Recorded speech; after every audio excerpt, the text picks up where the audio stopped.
Mélomanes, mélomane, bon son. Voici le soupçon de Michael Pouvin. T'as vu comment je chante super bien? Enfin, comment il chante super bien, enfin, Michael Pouvin.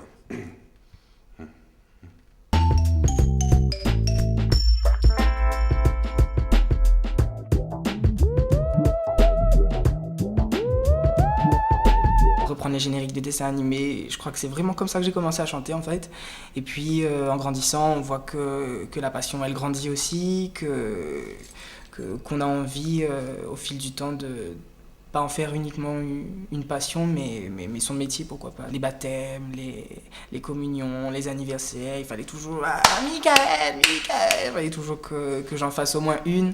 Donc voilà, tout le temps, c'était la même chose. Gigi, quand tu viens, c'est la magie.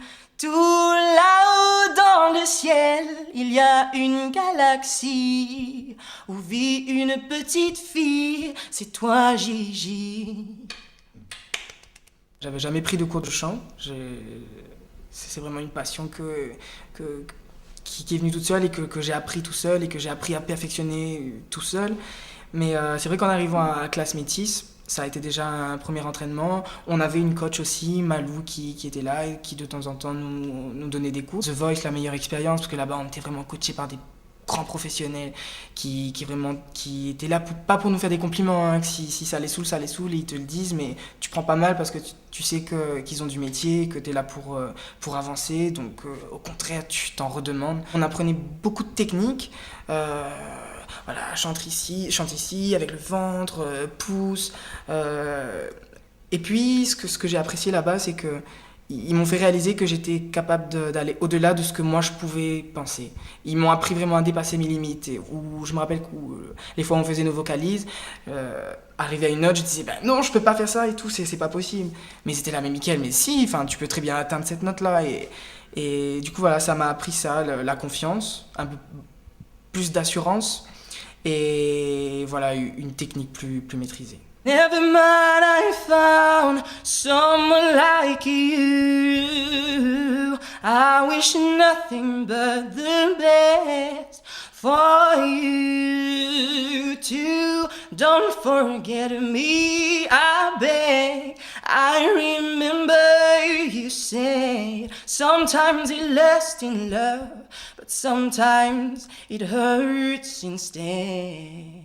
Je suis plus rattaché à The Voice maintenant, je fais mon propre bonhomme de chemin. Ça a été une école, j'ai été formé, très enrichi de tout ce que j'ai pu apprendre là-bas. Et maintenant, je suis livré à moi-même. Là, c'est les projets qui fusent, c'est les clips, les images du clip dans la tête, quel sera le premier single, c'est de l'écriture, de la composition. On travaille avec les musiciens, avec les arrangeurs. On est à fond parce que justement, on veut surfer sur la vague The Voice, profiter de la cote que ça a eu, parce que l'émission a beaucoup marché, les Réunionnais étaient vraiment là derrière. Donc voilà, là, ils m'attendent au tournant, donc je suis à fond.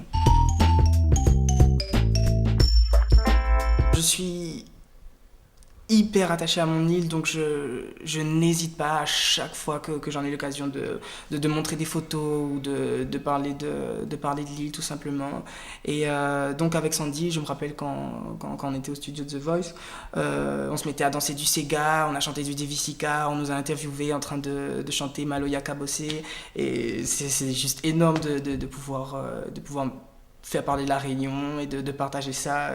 C'est aussi le côté positif du fait qu'il y ait eu Sandy, parce que du coup on pouvait se retrouver, chanter un peu ensemble et être à deux pour présenter la Réunion. La rana maloya kabose, ça la arrive tout seul, ça te da ou la zèle. Rala maloya kabose, quel côté que ça a été sort, amène à lit devant nous de porte. Rala maloya kabose, ça te rala au loin, là où t'es sans ou bien. Rala maloya kabose, quel côté que ça a été sort. Et tel y arrive, tel y ça va. J'ai essayé d'écrire en créole, c'est pas un exercice facile si on veut vraiment avoir un beau créole. Et donc j'ai fait appel à une parolière très très talentueuse qui s'appelle Marie-Cécile Solé.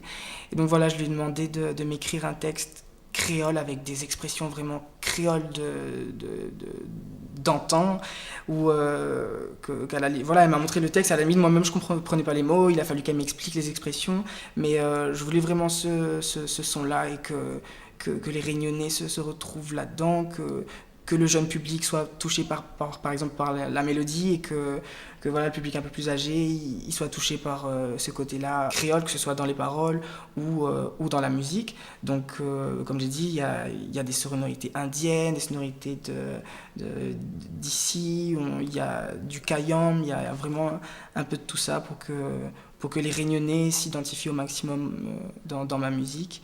Et puis voilà, après, je travaille avec Dioxine qui fait des arrangements plus urbains, plus modernes, plus pop R&B. Donc voilà, c'est un univers assez éclectique. Aujourd'hui je crois en moi, aujourd'hui je sais, je lâche pas car le bonheur est là. Ma chance m'est donnée, savoir que c'est pour moi mon tour de chanter, donner mes mots d'amour, illuminer, rayonner. Oh, oh, oh,